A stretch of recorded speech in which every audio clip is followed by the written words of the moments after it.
Bonjour, dans cette vidéo, nous allons voir ensemble deux moyens qui permettent d'ajouter du contenu à notre site WordPress. Ces deux moyens sont les pages et les articles. Tout d'abord, nous allons afficher la partie front-end de notre site web. Par défaut, nous avons un article qui est créé automatiquement dans WordPress qui est Hello WordPress ou Bonjour tout le monde ici. C'est un article qui est ajouté automatiquement. Ici, le texte, bien sûr, dans votre cas, sera un peu différent car j'ai déjà modifié le texte de cet article. Rappelons ici que WordPress est principalement un moteur de blog. Donc, la majorité du contenu, ce sont des articles qu'on publie dans le site web. Un article est défini en général par un titre, qui est ici par exemple Bonjour tout le monde, un contenu qui peut contenir du texte, des images. En plus, un article il est défini aussi par son auteur, qui est ici l'administrateur du site web. Il peut être un autre auteur bien sûr, si le site web contient plusieurs éditeurs qui peuvent donc ajouter du contenu. En plus, les articles sont horodatés. En général, on trouve la date de création de l'article. Ici, nous avons les tags associés à cet article. Les tags, ce sont un genre de classification des articles sous forme de mots-clés. Contrairement aux catégories qui peuvent être mises les unes à l'intérieur des autres, c'est-à-dire sous forme hiérarchique, les tags ne peuvent pas être mis sous forme hiérarchique. Dans WordPress, par défaut, les utilisateurs peuvent commenter les articles, mais non pas les pages, car les pages sont en général utilisées pour afficher un contenu statique, comme la présentation du site, la page de contact du site, par exemple un CV ou des informations à propos de l'auteur, etc. Donc ce sont des informations statiques qui ne sont pas horodatées, mais ici pour les articles nous avons toujours donc un auteur, une date, un ou plusieurs tags qui sont ici les étiquettes, et on peut commenter les articles. Comme vous voyez ici, les articles sont regroupés selon des archives horodatées, comme ici par exemple avril 2020, par la suite on aura avril, mai, juin, etc. De cette façon, on peut parcourir les articles selon la date de leur création. Pour créer un article dans WordPress, il suffit de basculer soit au dashboard ou ici dans la barre qui se trouve en haut, créer article. Mais nous allons revenir au tableau de bord, ici, pour voir la deuxième façon de création d'article. Ici, dans la section article, il suffit de cliquer sur ajouter. Ici, on peut saisir le titre de l'article. Par exemple, on va parler par exemple de coronavirus, par exemple, etc. Et ici, on peut rédiger le contenu de cet article. Par exemple, dans cet article, on va parler du coronavirus, etc. Notez ici que pour cette zone, on peut choisir plusieurs types de contenu. Par exemple, ici, par défaut, c'est un paragraphe qu'on peut centrer, on peut aligner à droite ou à gauche, on peut insérer des liens hypertextes, on peut mettre en gras, par exemple, le mot Corona, etc. Dans une vidéo ultérieure, on va voir tous les types de contenu de bloc qu'on peut ajouter au contenu de l'article et d'une page. Pour les articles, ici, la zone centrale, c'est pour la création de contenu de l'article, mais la partie qui se trouve à droite, c'est pour définir des propriétés, que ce soit pour les blocs, qu'on va voir par la suite, ou pour le document. Par exemple, ici, on peut agir sur la visibilité de l'article, qui est par défaut public, c'est-à-dire il peut être consulté par tout le monde, mais on peut agir sur cette propriété pour rendre l'article privé, c'est-à-dire uniquement visible pour les administrateurs et les éditeurs du site web, ou protégé par un mot de passe. On peut protéger un article par un mot de passe pour qu'il soit consultable que par les utilisateurs qui possèdent le mot de passe. Mais par défaut, donc la visibilité en général c'est mise à public. Ici pour la publication, si on clique sur publier maintenant, l'article va être publié immédiatement. Mais si on veut publier l'article dans une date future bien précise, on peut modifier la date de publication ici. Par exemple, on va publier dans l'article au 27 avril, par exemple, à 2 heures du matin, etc. Ici, comme vous voyez, si on veut publier l'article dans une date ultérieure, donc le bouton publier devient planifié, planification, c'est-à-dire de la publication. Si vous voulez donc réviser l'article, vous pouvez cocher cette case pour montrer que cet article est en attente de relecture. Ici, pour la zone de permalien, c'est le lien permanent qui va être associé à l'article. En général, le permalien, il est déduit à partir du titre de l'article ou de la page, mais rien n'empêche, vous pouvez changer le permalien. Comme vous voyez ici, les permaliens qu'on utilise actuellement sont des permaliens classiques qui sont proches de la programmation plus qu'à l'utilisateur normal, c'est-à-dire qu'ils ne sont pas user-friendly, donc on peut modifier les réglages de notre site web de façon à changer la façon de publication des articles, c'est-à-dire le choix des permaliens. Ici, on peut agir sur le format des permaliens utilisés par WordPress pour qu'il soit plus significatif pour l'utilisateur aussi. Si on utilise par exemple le titre de la publication comme étant un permalien, on peut choisir ce format. On va voir l'effet sur l'article qu'on a créé.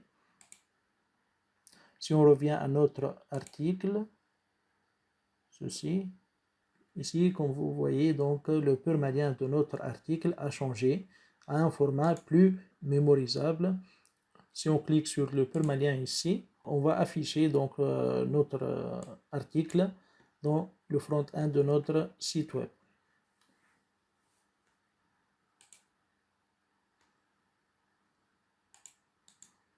Maintenant, je vais copier le permalien de notre article et l'ouvrir dans une nouvelle page.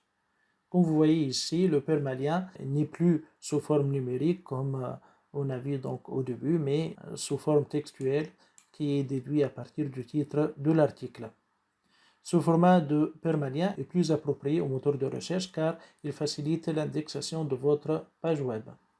Revenons donc à la page d'édition des articles pour voir les autres propriétés qu'on peut agir sur. Donc, on a ici les catégories. Donc, les articles sont en général hiérarchisés avec des catégories. Ici, comme vous voyez, nous avons déjà 2 catégories créées dans notre site web.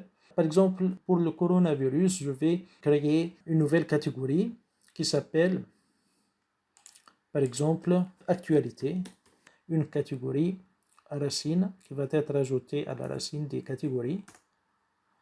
Comme vous voyez ici, notre article est maintenant associé à la catégorie actualité. Je vais décocher donc non classé car c'est déjà classé cet article. Donc, on peut ajouter donc une nouvelle catégorie, par exemple à l'intérieur de actualité.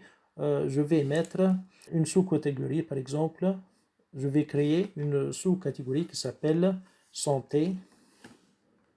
Et pour la catégorie parente, je vais par exemple voilà, choisir actualité et ajouter une nouvelle catégorie. De cette façon, cet article va être affecté aux 2 catégories santé et actualité.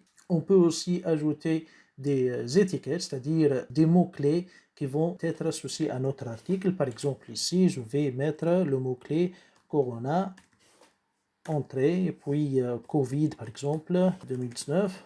Ici, on peut ajouter une image mise en avant, c'est-à-dire que c'est une image qui va représenter l'article dans la page de listing des articles de notre site web. Ici, je vais commencer par chercher une image dédiée au Corona, par exemple Corona. Et je vais choisir une image parmi ces images. Voilà, une image qui représente Corona. Bien sûr, ici, on va utiliser des images juste pour voir cette fonctionnalité, mais il faut toujours se méfier de ne pas utiliser des images avec des droits d'auteur. Save Image As.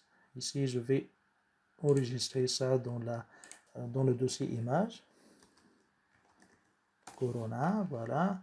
Et maintenant, je vais associer cette image à cet article, c'est-à-dire cette image va être utilisée comme une image, une featured image ou une image mise en avant. Ici, je vais choisir le dossier image. Ici, je vais écrire Corona. OK, ouvrir. Comme vous voyez, l'image, elle est téléversée donc à notre site web. Je vais la sélectionner. Puis, il ne faut pas oublier de cliquer sur Mettre à jour ici.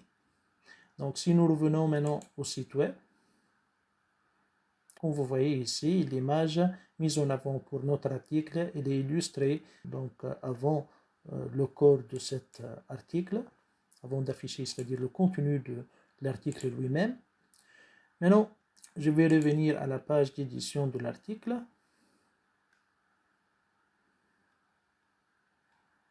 ici, on peut aussi rédiger un extrait facultatif qui va être utilisé, que ce soit par les thèmes ou par les moteurs de recherche. Un petit paragraphe qui va résumer le contenu de l'article. Donc, par exemple, ici, cet article parle des nouveautés à propos Covid, par exemple, 19. Voilà. Ici, comme vous voyez, on peut autoriser les commentaires. Si vous ne voulez pas que les utilisateurs peuvent commenter votre article, vous pouvez tout simplement décocher cette case à cocher. Donc, avant de la décocher, comme vous voyez ici, si on veut laisser un commentaire, vous pouvez rédiger le commentaire ici, puis vous cliquez sur laisser commentaire. On va voir par la suite comment gérer ces commentaires dans le back-end avant qu'ils soient affichables dans le front-end de notre site web. Un commentaire doit être validé par l'administrateur ou l'un des modérateurs de notre site web.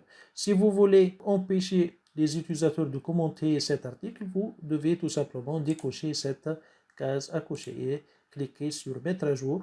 Si nous revenons à cette page et cliquez sur rafraîchir, comme vous voyez ici, la zone de commentaires a disparu. On ne peut plus donc commenter cet article. Maintenant, nous allons voir comment créer des pages.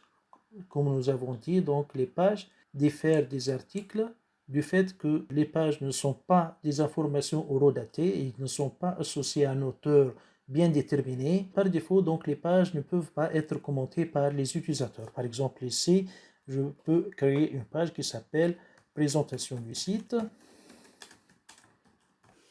Ici, je peux mettre du contenu. Voilà, vous pouvez présenter votre site.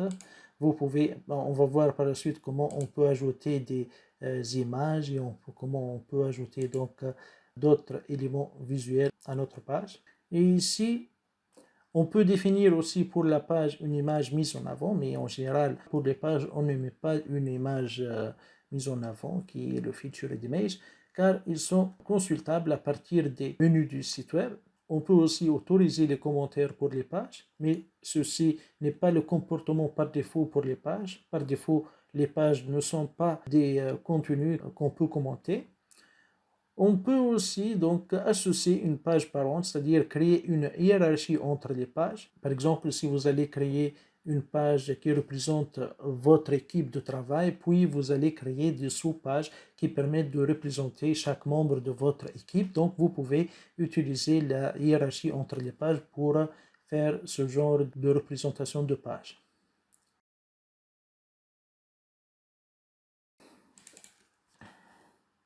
Où je vais écrire par exemple ce site est dédié à l'apprentissage de WordPress. Ce qu'on doit retenir, c'est que les pages sont utilisées en général pour représenter des contenus statiques, comme la présentation du site, comme la page de contact, comme la présentation de l'équipe qui est responsable du site ou de votre société, etc. C'est-à-dire des informations statiques qui évoluent lentement dans le temps. Donc, une fois que votre contenu de page est créé, on doit cliquer sur Publier pour pouvoir rendre cette page publique. Voilà. Ici, on peut cliquer sur Voir la page pour voir donc la représentation de notre page dans la partie front-end. Comme vous voyez ici, notre page elle est consultable à partir de ce permalien qui est aussi donc déduit à partir du titre de cette page. Vous pouvez afficher toutes les pages qui sont créées dans votre site web en cliquant sur cette section page et par la suite cliquer sur toutes les pages où déjà c'est le comportement par défaut. Donc elle va afficher toutes les pages créées dans notre site web.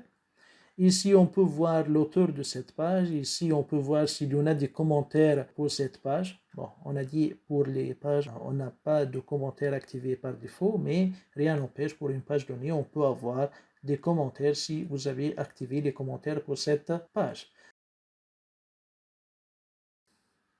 Vous pouvez rendre cette page publique juste par cliquer ici Publier, tout en maintenant la visibilité publique. Public. Voilà, cliquez 2 fois sur Public pour la publier. De la même façon pour les articles, ici on peut lister tous les articles créés en cliquant sur tous les articles ici, dans cette section. Où vous voyez par défaut, donc, on a un article qui est créé dans WordPress. On peut par exemple décider de supprimer cet article qui est créé automatiquement en le plaçant dans la corbeille. Et ici, on a, comme vous voyez, dans la consultation de la page des articles créés, on a un commentaire en attente de modération. On peut cliquer sur ce commentaire ici pour le modérer. Soit on le supprime, soit on l'accepte. Par exemple, ici, si j'aperçois que ce commentaire n'est pas valide pour cet article ou qui contient donc des termes ou donc du texte non souhaité, on peut tout simplement mettre dans la corbeille ou le signaler comme indésirable. Ou tout simplement, je peux répondre ou approuver ce commentaire si je le souhaite. Je peux le cocher ici, puis soit le déplacer à la corbeille, soit le marquer comme indésirable, soit le désapprouver. Si on le désapprouve, à partir de la page de consultation des articles, je peux aussi modifier rapidement un article en cliquant sur modification rapide. Je vais répéter l'opération donc pour voir. Donc ici, je peux, pour un article donné, faire des modifications rapides en cliquant sur ce lien. Puis, je peux changer soit la catégorie, soit changer les étiquettes, soit changer donc le slash qui représente le permalien de notre article. Je peux changer la date. Je peux changer le mot de passe si je veux activer l'accès avec mot de passe pour cet article. Et par la suite, je dois cliquer sur mettre à jour pour mettre à jour cet article. Je peux aussi activer la mise en avant de cet article pour pouvoir l'afficher au début de notre site web. Voilà, c'est tout ce qu'on a pour les articles et les pages. On a fait une bonne introduction. Donc, on va voir par la suite comment contrôler avec plus de détails la zone de contenu en agissant sur les différents types de blocs qu'on peut créer. À la prochaine vidéo.